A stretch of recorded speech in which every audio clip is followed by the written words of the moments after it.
সবচেয়ে গুরুতর যে বিষয়টা, সাসপেন্ড করার পরে তাকে আবার বলা হয় নতুন পুনরায় আবার জয়েন করতে। এখানে আমার মনে হয়েছে যে এটার উদ্দেশ্য হচ্ছে তাদের সার্ভিস বেনিফিট না দেওয়া।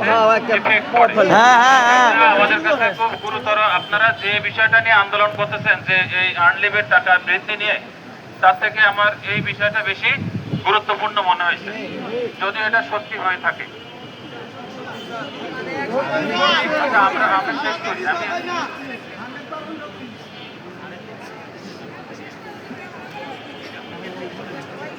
তারপরে এখানে আপনারা অসুস্থ হলে কিছু কিছু অভিযোগ আছে, অসুস্থ হলে পরে আপনাদের পরে কার্ড বাতিল কিংবা বোনাস প্রত্যাহার বিভিন্ন বিষয়, যে অসুস্থ হঠাৎ করে যারা বিশেষ করে মহিলা শ্রমিক যারা তারা অসুস্থ হলে এখানে কিছুটা অভিযোগ ছিল আপনাদেরকে।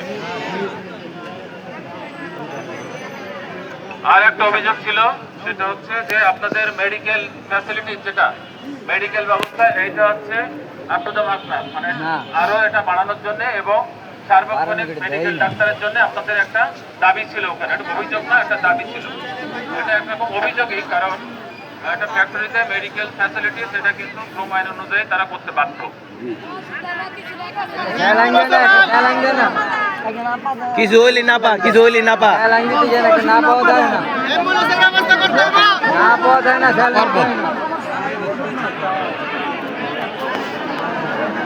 হ্যালো,